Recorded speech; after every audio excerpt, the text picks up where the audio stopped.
Hey, good morning, WellHouse Church. I'm excited to be back with you again for another week of teaching. So, why don't you grab some food and come join me?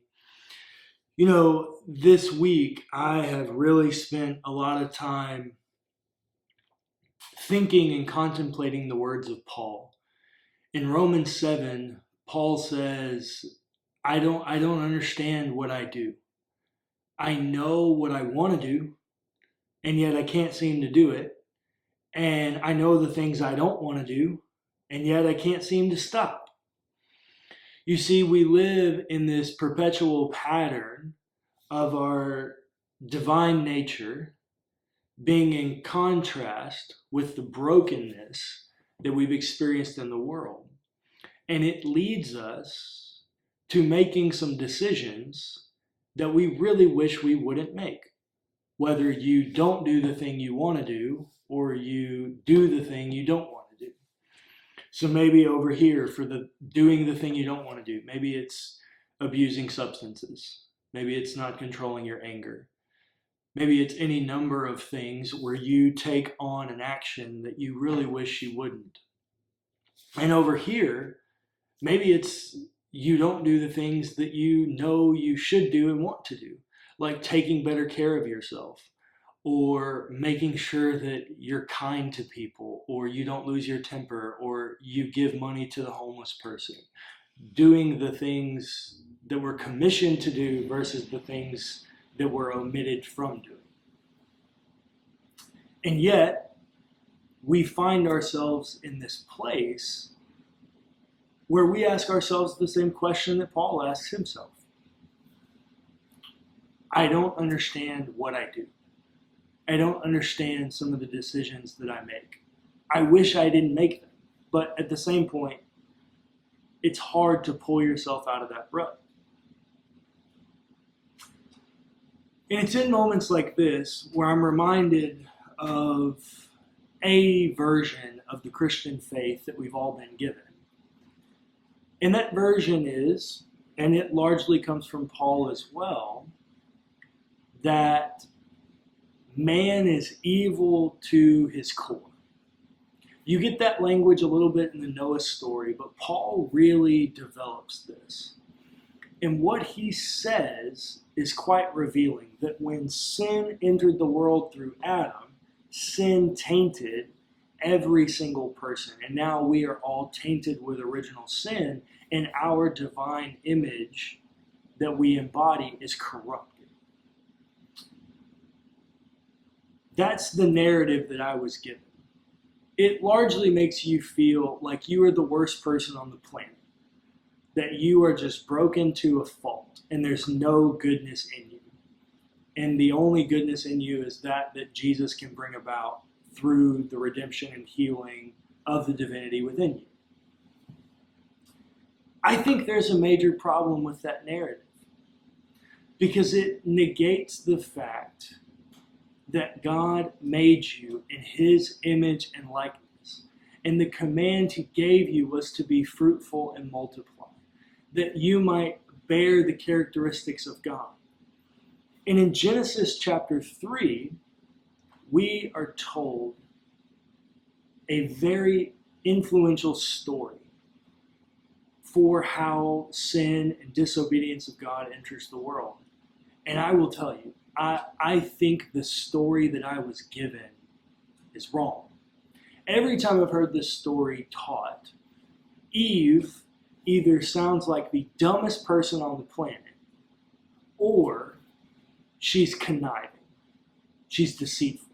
And part of that comes from Paradise Lost, the John Milton story.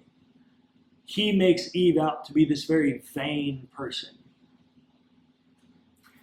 I don't think the scriptures tell us that at all.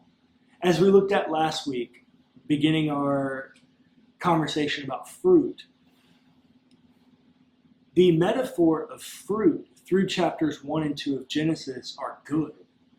Now we're introduced into a new experience of the fruit, and that there's a tree that bears fruit that we're not supposed to partake of. And it's the tree, the knowledge of good and evil. And at this point in the story, The humans know no experience of evil. Evil's not within their radar. All they know is good. Time and time and time again throughout the first 2 chapters of Genesis, we are told that there is goodness. And then we're introduced into this tree. And right after that, we're told that something is not good. The first time we're ever told explicitly that something is not good. And that's that it's not good that the man should be alone. And so God makes a companion, a wife for Adam. And then we get to chapter 3. And here's what I want you to see. There are 2 things here, and kudos to my coach, Sean Palmer, for pointing this out. The serpent uses simply a method of offering misinformation and seeing what happens in the story. The serpent just appears on scene. He's not introduced anywhere else in the narrative up until this point. And he jumps on scene and he asks this question. Did God say you shouldn't eat of any tree? Well, that's actually not what God said at all. What God said was, don't eat of the tree of the knowledge of good and evil. But as the serpent introduces the slightest bit of misinformation, it changes the way that Eve constructs the words of God. What Eve responds with is not that God said, don't eat of the tree of knowledge of good and evil. She says, the woman said to the serpent, we may eat of the fruit of the trees in the garden, but God said, you shall not eat of the fruit of the tree that's in the middle of the garden, nor shall you touch it, or you will die. As soon as Satan, the serpent, asks the question, she begins to question the construct she has. Misinformation is quite the powerful tool for anyone. And that's no exception for Eve. And it's no exception for us. Because the serpent sees the opening. And this is what the serpent says to her. That's not true at all. You won't die. You will be like God, knowing good from evil. Now, up until this point in the narrative, the thing that is abundantly clear is that Adam and Eve want nothing more than to be like God. In chapter 1, they're made in his image and likeness. They're told to do the things that he does, to be fruitful, to reveal his character and multiply. That the Creator has instilled with them a natural desire to create. The author of life has given within them a natural desire to create life, just as God has. And then chapter 2, the story is that God is making and ruler over this creation. And yet he gives Adam and Eve the role to reign over his creation. The entire story is setting you up to believe that they are in pursuit of God and God-likeness. And then we get to this moment. And Satan, the serpent, knows. And he just says, that's not what will happen. You're going to be like God. And come to find out, he's not entirely wrong. They do become like God. Because God knows good from evil. And God was trying to protect them from the experience of evil. And in chapter 3, God goes through and gives several curses upon the man, the woman, the serpent, and the ground. And as he goes about, one thing becomes very clear.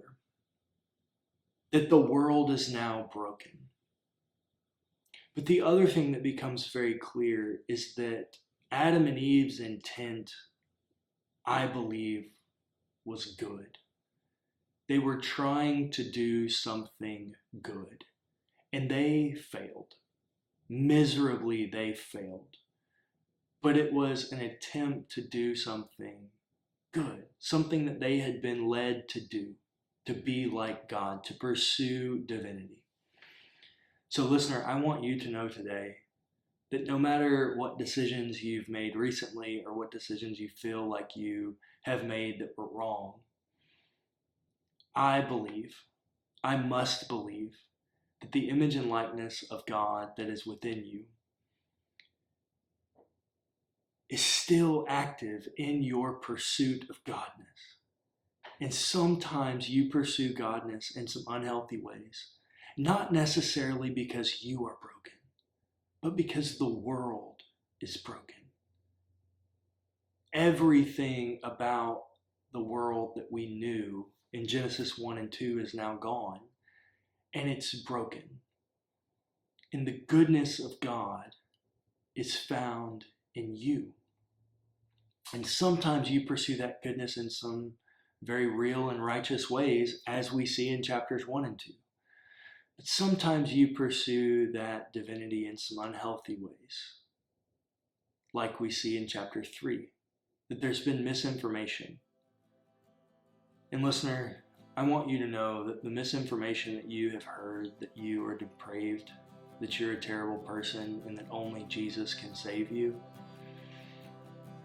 it's not a wrong narrative, but it's quite a misleading one. You are good, but the world is absolutely broken. And in the brokenness of the world, the entire world is in need of redemption, and you are a part of that story. But don't forsake the image of God within yourself, that you have been given a piece of divinity embodied within you, and you are in constant pursuit of divine likeness, even in some unhealthy moments. So, WellHouse, I want to ask you, how do you feel like you are in pursuit of divinity? How do you feel like you are bearing fruit, bearing out the characteristics of God? And when you get to the moments where you do the things you don't want to do, or you don't do the things that you know you should do, take heart. You are good, and this world is broken and in need of some goodness. So don't embody your shame. Employ the goodness of God to abound through you in some very real ways.